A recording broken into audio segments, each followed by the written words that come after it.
आइए अंदर आइए, हम आपकी प्रतीक्षा कर रहे थे। हमें पता है कि आप ये वीडियो हमारी वेबसाइट या यूट्यूब चैनल पर देख रहे हैं, क्योंकि आप यह जानना चाहते हैं कि इस तरह के दस्तावेज को जितनी जल्दी और आसानी से हो सके, उसके लिए सटीक कदम क्या हैं। तो तैयार हो जाइए, अब हम शुरू करते हैं। नमस्ते। अगर आप जानना चाहते हैं कि Texas certificate of limited partnership यानी पीओएसएल कहां और कैसे जल्द पा सकते हैं, इसकी लागत क्या होगी, वर्तमान में प्रोसेसिंग का टर्न अराउंड टाइम क्या है, टेक्सास कॉर्पोरेशन अपोस्टिल ऑर्डर के लिए आपको कौन कौन से जरूरी कदम फॉलो करने होंगे। सबसे पहले टेक्सास सेक्रेटरी ऑफ स्टेट के कॉर्पोरेशन सेक्शन के तहत आने वाले दस्तावेज आप हमें मेल के जरिए तथा खुद आकर भी जमा नहीं करवा सकते हैं अपोस्टिल के लिए।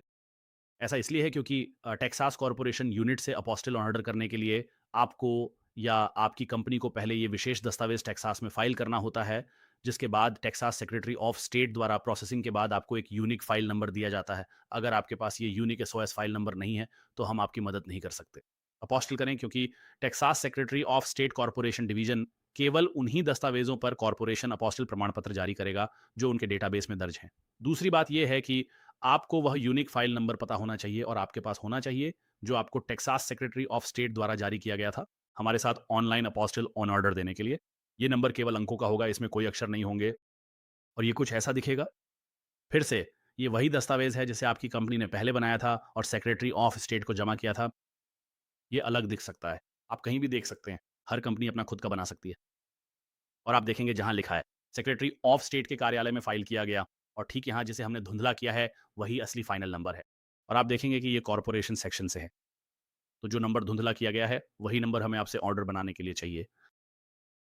और जब उस पर अपोस्टल जारी किया जाएगा तो ये कुछ ऐसा दिखेगा।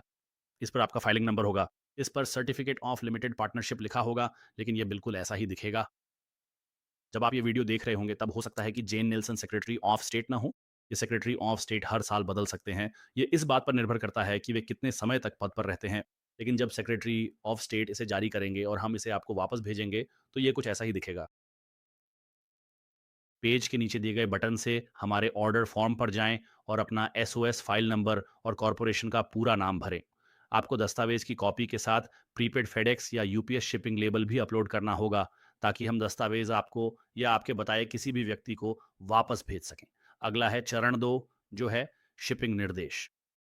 ये चरण 2 है। चरण 2 शिपिंग के बारे में होगा और आप अपने दस्तावेज हमें कैसे भेजेंगे और हम आपके अपोस्टिल किए गए दस्तावेज आपको कैसे वापस भेजेंगे, इसके बारे में, या जहां भी आप चाहें। तो कॉरपोरेशन के दस्तावेज जो जारी किए जाते हैं या केवल Texas secretary of state corporation unit के माध्यम से ही जारी किए जाते हैं। कॉरपोरेशन सेक्शन, जैसा कि इसे कहा जाता है, किसी भी व्यक्ति या किसी भी कंपनी को अपने दस्तावेज अपोस्टिल के लिए देने की अनुमति नहीं देता। इसका मतलब यह है कि आप हमारे पास दस्तावेज शिप या मेल नहीं कर सकते, जैसा कि हमने चरण 1 में बताया था, और आप हमारे पास दस्तावेज छोड़ भी नहीं सकते। आप केवल हमारे ऑर्डर फॉर्म पेज पर जो नीचे दिया गया है अपलोड कर सकते हैं। चरण 3 में, जिसे हम आगे बताएंगे, आपको अपने उन दस्तावेजों की कॉपी अपलोड करनी होगी जिन्हें आप अपोस्टिल करवाना चाहते हैं और हमें अपनी यूनिक जानकारी देनी होगी। एसओएस फाइल नंबर, जिसके बारे में हमने चरण 1 में बात की थी। तो आपको शिपिंग को लेकर बस इतना ही ध्यान रखना है कि हमें एक प्रीपेड रिटर्न शिपिंग लेबल दें, ताकि हम आपके दस्तावेज आपको वापस भेज सकें। हम सबसे ज़्यादा यही सलाह देते हैं कि सबसे भरोसेमंद कंपनी जो आपके दस्तावेज खोने या शिपिंग में नष्ट करने की संभावना सबसे कम रखती है, वह फेडेक्स है।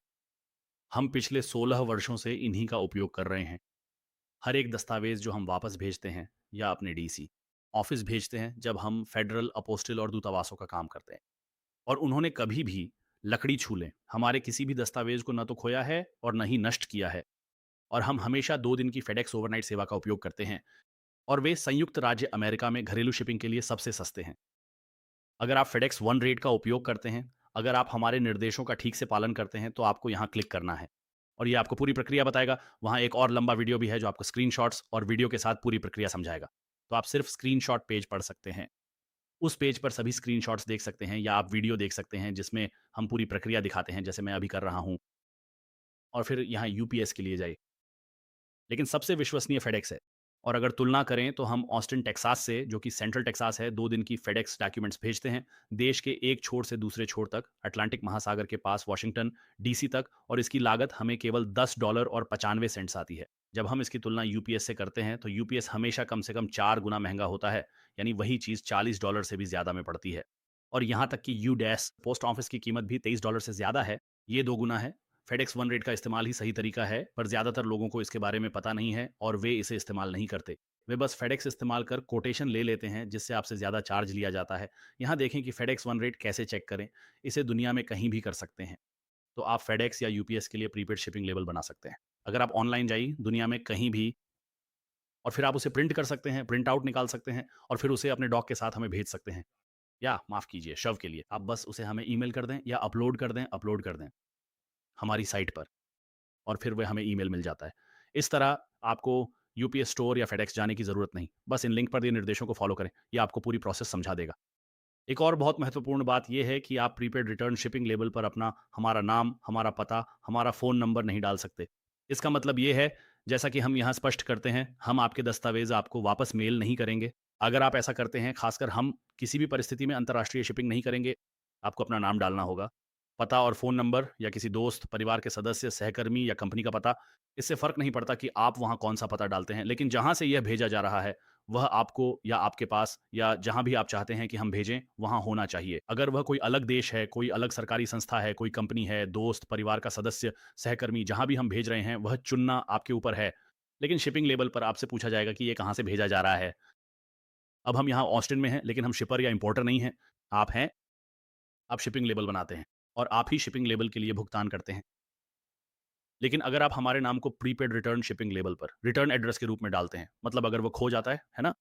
ये आमतौर पर उन लोगों के लिए होता है। अगर आप संयुक्त राज्य अमेरिका से हैं, तो आप एक लिफाफे पर स्टैंप लगाते हैं और लिफाफे के ऊपरी बाएँ कोने में अपना पता लिखते हैं, क्योंकि आप इसे भेज रहे हैं। मान लीजिए आप दादी या दादा को कार्ड भेज रहे हैं।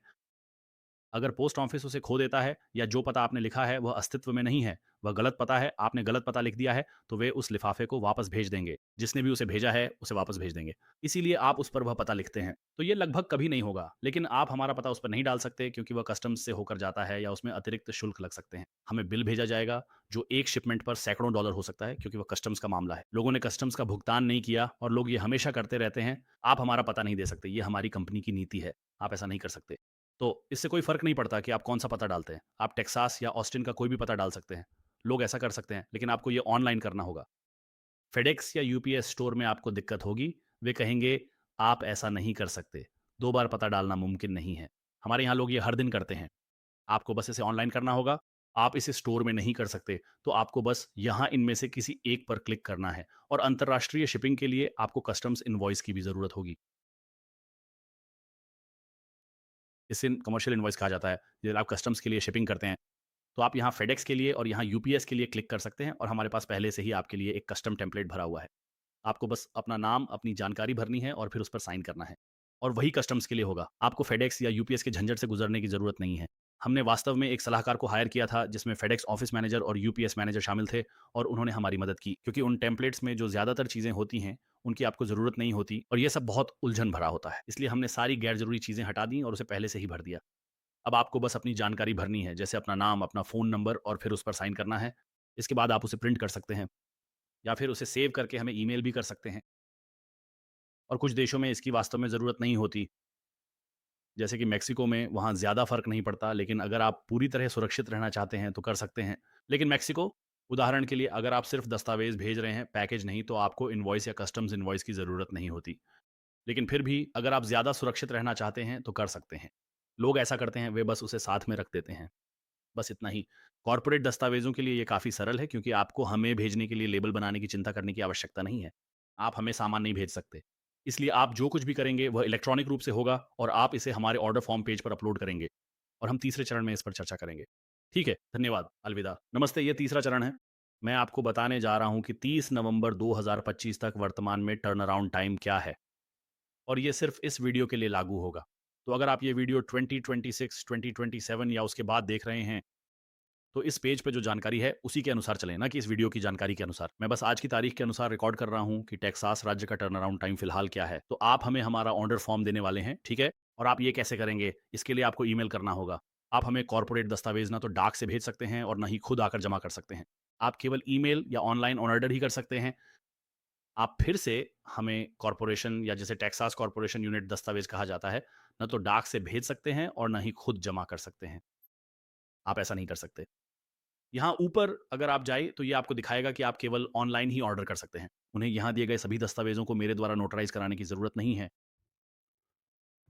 और इससे भी ज़्यादा है, लेकिन यही लगभग 90% है जो लोगों को चाहिए होता है, 95% जो उन्हें कॉर्पोरेशंस के लिए चाहिए होता है। ठीक है?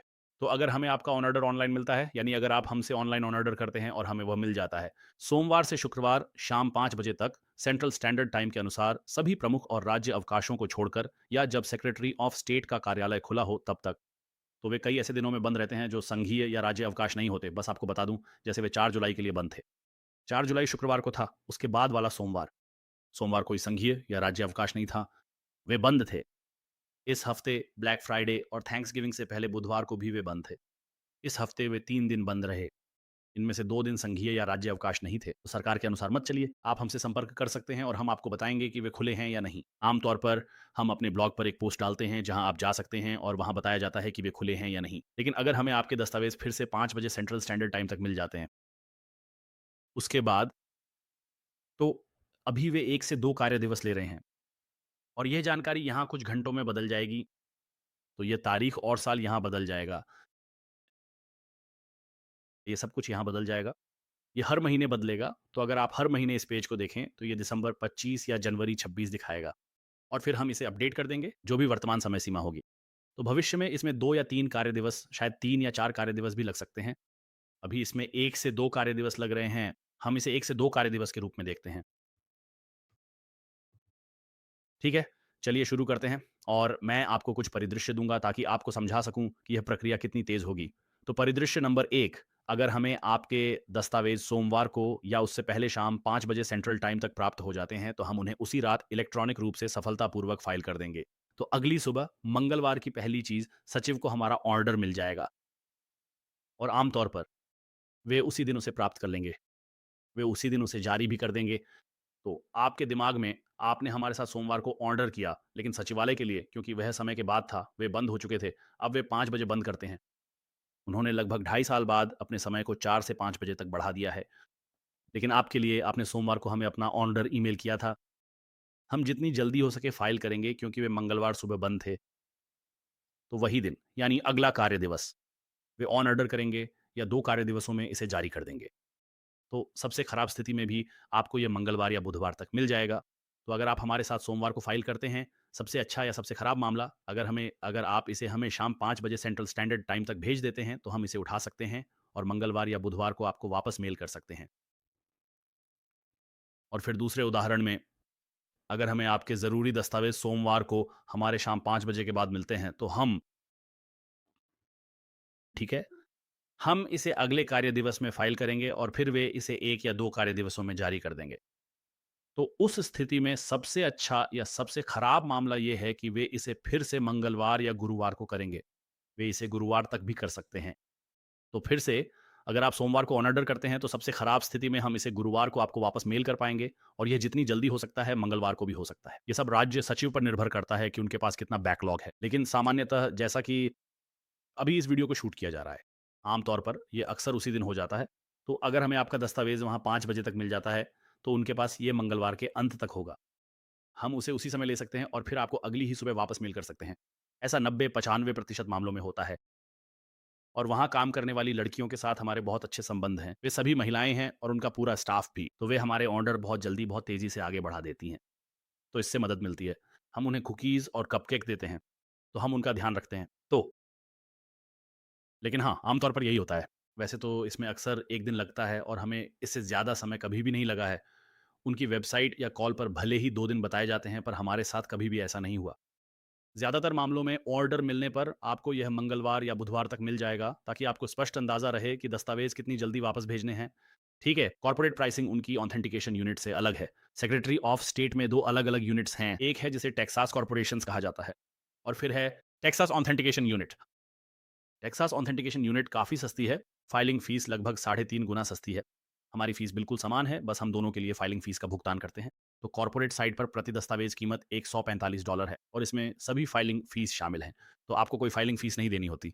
आपको हमें अतिरिक्त पैसे भेजने की ज़रूरत नहीं है। देखिए, आपको टेक्सास सेक्रेटरी ऑफ स्टेट की कॉर्पोरेट एप्लीकेशन करने की ज़रूरत नहीं है। बस आपको हमारा ऑन ऑर्डर फॉर्म भरना है। फॉर्म यहीं है, इस पर क्लिक करें। एक और वीडियो भी है जो आपको बताएगा कि क्या करना है, क्या-क्या अपलोड करना है और हमें कौन-सी जानकारी चाहिए ताकि हम आपका on order secretary of state के पास फाइल कर सकें। यहाँ पर एक आसान चार्ट दिया गया है ताकि आपको खुद गणना करने की ज़रूरत ना पड़ी डी है।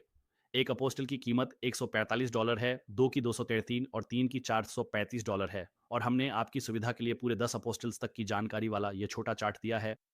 और बस ताकि आप जान लें, अगर आपको एक ही दस्तावेज़ पर अलग-अलग देशों के लिए कई अपोस्टल्स चाहिए, तो आप ऐसा कर सकते हैं।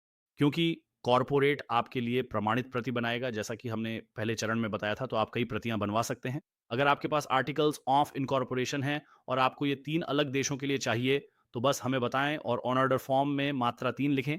इन 3 के लिए कीमत $435 होगी। फिर आप उसी दस्तावेज पर 3 अलग देशों के लिए अलग अपोस्टिल्स प्राप्त कर सकते हैं। आप जितनी चाहें उतनी प्रतियां बनवाएं क्योंकि वे प्रमाणित प्रति तैयार करेंगे। आप उन्हें अपने दस्तावेज नहीं दे रहे हैं। जबकि ऑथेंटिकेशन यूनिट में मान लीजिए आपके पास एक जन्म प्रमाण पत्र है, लेकिन आपको वह 3 देशों के लिए चाहिए। आप एक ही जन्म प्रमाण पत्र को 3 देशों के लिए उपयोग नहीं कर सकते। आपको 3 मूल प्रमाण पत्र लेने होंगे या काउंटी, शहर या टेक्सास राज्य से 3 प्रमाणित प्रतियां जारी करवानी होंगी ताकि 3 अपोस्टिल्स मिल सकें। क्योंकि इस विभाग के सभी दस्तावेज उनके पास फाइल में होते हैं। वे जितनी चाहें नई प्रमाणित प्रतियां बना देंगे। तो बस सुनिश्चित करें कि आप जितनी चाहें प्रतियां बनवा सकते हैं। अगर आप चाहें तो एक ही दस्तावेज पे 10 अपोस्टिल्स करवाना चाहें तो आप ऐसा कर सकते हैं। कोई फ़र्क नहीं पड़ता क्योंकि उनके पास ये पहले से ही फाइल में है। बस इतना ही। बहुत-बहुत धन्यवाद।